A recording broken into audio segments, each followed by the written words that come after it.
The name of Tony Tucker had come up repeatedly during police inquiries, and a quick background check soon revealed that he had been linked to a club drug death before.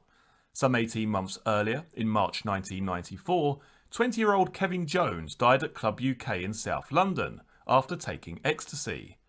In a bid to track the source, police put two of the club's suspected dealers under surveillance and discovered they had been paying Tony Tucker, the man responsible for security at the club, £1,000 per weekend for the exclusive rights to sell ecstasy and cocaine. Though the connection was clearly there, Story knew that Tucker was much too clever to have anything incriminating on his person or even back at his home in Fobbing. There was no point in arresting him. He wouldn't even begin to crack. Instead, Story needed to find another tactic. A weaker link in the chain, where if he applied enough pressure, the whole drugs ring behind the Leah tragedy would come tumbling down. Even before DCI Story had made his first move, Pat Tate was starting to feel the pinch. The business with the bad cannabis was really starting to hurt. Contacts that he had spent years nurturing were now thinking twice about dealing with him, just in case they too ended up with a duff load. In his twisted, drug-addled mind, there was only one possible explanation for the whole mess. Michael Steele, the man he had once considered a friend, and whom he had trusted with his money, was trying to rip him off. Tate was also worried by the fact he had passed on some of the duff puff to the brothers, the men who had lent him the money to get into the deal in the first place. They, not surprisingly, had been furious when the goods turned out to be unsellable, and they had sent some of their heavies round with orders to bring Tate before them so he could explain himself or face the consequences. As he stood before the impromptu kangaroo court, Tate explained that the bad cannabis had been entirely down to Michael Steele. In order to prove that he was telling the truth, he made the brothers a solemn promise. "I will bring Steele here, and I will make him get down on his knees and beg for forgiveness for trying to rip you off," Tate explained. "And then, when you've heard enough, I will put a gun to his head and blow his fucking brains out." The explanation was accepted, but it still left a small matter of the money that Tate owed. So far as the brothers were concerned, a deal was a deal. They had given him £40,000 and he had promised them £50,000 back. Tate promised he would get the money just as soon as he could. The brothers gave him 1 month. Even the most laid-back member of the firm was feeling distinctly uncomfortable. Normally, Tony Tucker was so distant from any actual drugs he sold in the clubs that it wouldn't have been a problem. But Raquel's was different. The main dealer there, Mark Murray, had suffered a string of police raids on his employees, losing more than 2,500 pills worth, more than £40,000 in just a few weeks. It meant that he hadn't been able to pay Tucker his usual rent and had gone into the red. A compromise was reached. Tucker would supply Murray with his ecstasy direct, with Murray buying the pills at twice the usual rate in order to make up the debt. Murray reluctantly agreed. He had long realised that it made good business sense to sell tablets that were as weak as possible. They cost the same, but it meant that the punters would buy 2 or 3 each during the course of an evening, and his profits would be far higher. Tucker's pills were much stronger, so strong that one would let you rave all night long. It would take forever for Murray to repay his debt, but Tucker was determined to get his money back, so he had no choice. The problem Tucker was facing was that everyone knew that his pills were the apples that Leah had taken, and that everyone was now talking about, and it was only a matter of time before the police found out too. Tucker was certain that he was going to be betrayed. Everyone around him became a potential grass, every knock on the door a potential raid. Tucker, very much the brains behind the organisation, was starting to let it all get to him. The paranoia was highly infectious. By the time Darren Nichols arrived at Steele's house early on Monday evening, the master smuggler's mood had gone from bad to worse. Darren Nichols states, "Mick was pacing up and down and showing me the pictures of this girl on the front of the local paper. He was really angry, stamping around, swearing, ranting and raving. He was saying, 'This is bang out of order. This is going to fuck things up for the rest of us.' Mick was particularly upset because of Leah's dad being an ex-copper. He was convinced that the bloke would put in all sorts of favours, and thanks to the wall-to-wall publicity the whole case was getting, make sure the gang behind the pills was caught. And as far as Mick was concerned, if one of them got done and the police started looking into their associates, then he'd be in the frame too." It wasn't like the police would have far to look either. Tate was on the phone to Steele virtually every night, complaining about the dodgy cannabis shipment and demanding his money back. Normally, Steele would have told him where to get off, that picking up a bad shipment is just one of those things and that he had lost money on the deal too. But that would have only made Tate more angry, and he was desperate to get him out of his hair. The last thing he wanted was to be dragged into the Leah thing. Tate, in the meantime, was shooting his mouth off to anyone who would listen about how Steele had tried to stitch him up, and how he wasn't a man that anyone should ever cross. I think some of it was just bravado to make him look good in front of Tucker and Rolfe, and some of it was just the drugs talking. I don't think Tate would have ever said any of it directly to Mick, but he did the next best thing. He told Sarah Saunders. Since she'd broken up with Pat, Mick had been spending more and more time with her and was helping her out in all sorts of ways. Mick thought of himself as something of a ladies' man, and I'd started to think the two of them might even be having an affair. Mick wasn't scared of what Pat was saying. He was just pissed off that he was going to mess up the operation. At the end of the day, Mick had a good, clean, neat little setup which no one knew anything about. It had gone completely unnoticed several times before they accidentally got spotted, but even then everyone had been released. But Pat was spoiling it, because he was telling too many people. He thought the bit that we did was easy, when in fact it was the most difficult bit of all. Pat was always trying to set up other people to smuggle for him. A week or so before the bad shipment, he'd even had the cheek to bring some bloke who'd just got his pilot's licence round to Mick's house and insist that Mick tell him all about flying the drugs over the channel. But Mick wasn't worried about losing business as much as about Pat letting too many people know about how he operated. Pat thought he was out of reach, that everyone was scared of him, but he reckoned without Mick. As Steele and Nichols chatted, Steele's mobile phone rang. It was Dopey Harris, who proceeded to explain there had been a terrible accident, that the wrong boxes had been put in the car. Harris insisted, however, that at least one of the boxes, around a third of the total drug consignment, had been good stuff. Steele told him in no uncertain terms that unless he got things sorted quickly, he was going to pass on Harris's address to Tate, Tucker and Rolfe, who would come over and sort it out in person. Harris quickly agreed that if Steele returned all the drugs, he would get all his money back. Steele passed a message on, and over the next few hours the cannabis started to filter back. Most of his customers were a little annoyed, but willing to forgive and forget, especially with the promise of a full refund. Tate, however, was still in a fit of temper about the whole affair, and massively frustrated about the Leah Betts thing.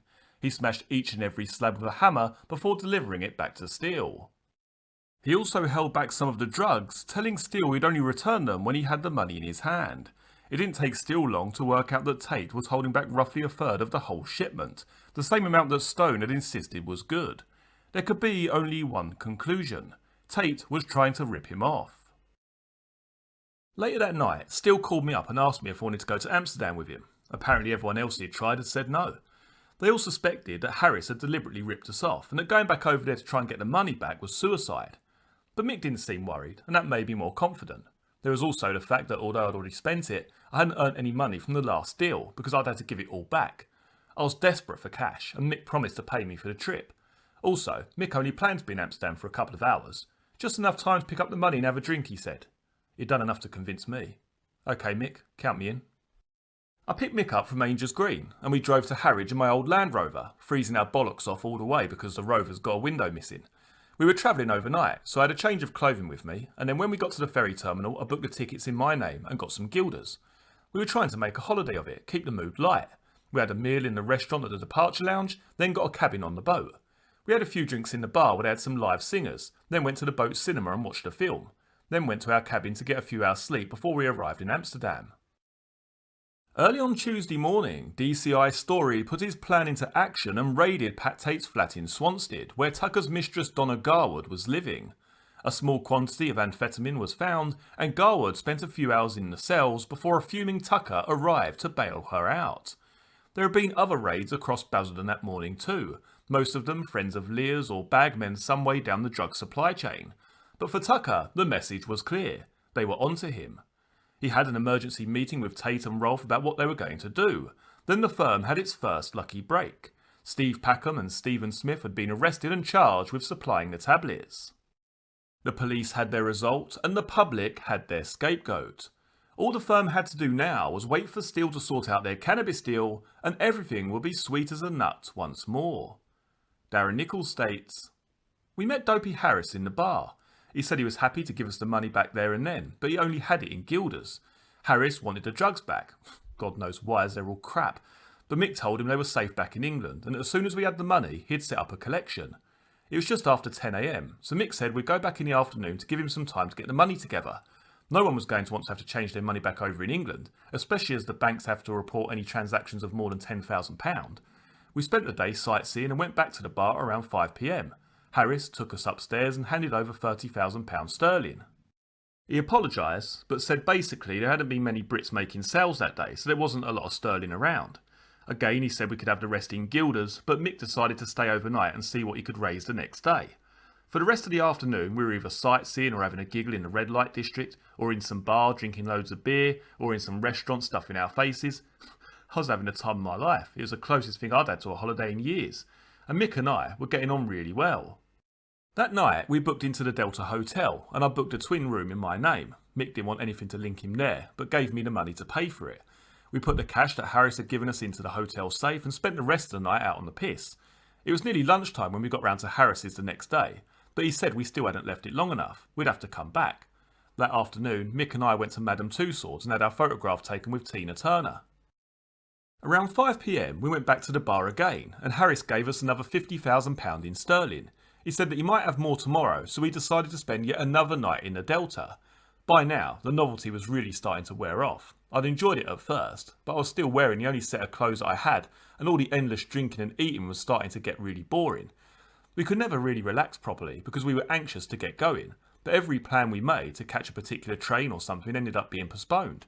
Most of the Brits who go to Amsterdam just spend their whole time off their faces on super skunk, but neither Mick nor I smoked the stuff, we just smuggled it. We went to Harris's yet again the next day, and he told us that he wouldn't have any sterling at all that day. At first, Mick decided to stay another night, so we booked the Delta again. But around 5 p.m, Mick was getting so bored and restless with Amsterdam that we decided to accept the rest, about £40,000 in guilders. We went back to Harris's and told him, and he said we could have the rest of the money in 1 hour. In that time, Mick bought some phone cards, the batteries on both our mobiles were dead by now, and called up Jack Womes, Pat Tate and the others to tell them to come over and meet him in Ostend to pick up their money.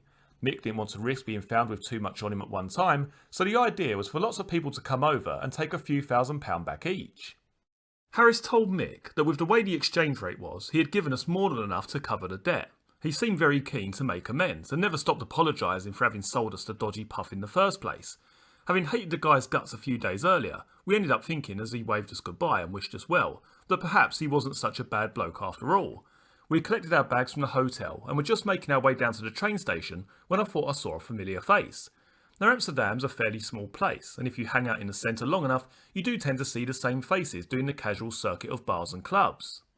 But this bloke didn't look like he was actually going anywhere. He looked like he was following us. I couldn't be sure. The bloke was quite far behind and he may or may not have been with a couple of other people, but I thought I might as well mention it to Mick. It turned out he had already spotted him and was equally concerned. Instead of heading straight for the station, we took a slightly longer, odder route. The bloke was still there, so we walked along the canal and popped into a bar for a quick drink. When we came out, the bloke was still there.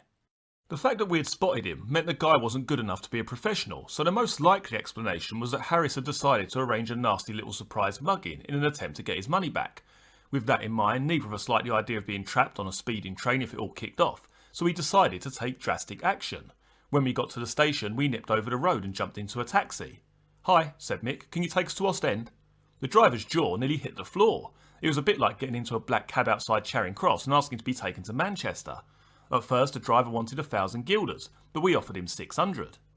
Eventually, we settled on 800, around £400, and we set off. We told him to take the scenic route out of the city, going round roundabouts several times, that sort of thing, until we were sure that no one was following us anymore. Back in England, the members of the London firm were preparing to go to Ostend to collect their money. Tony Tucker had decided to drop out at the last minute. It was the day before his birthday, and as a treat, his live-in lover Anna had arranged a surprise night at a London hotel. Tucker had no interest in cancelling it, and besides, it wasn't as if the job was so difficult that Rolfe and Tate couldn't handle it on their own.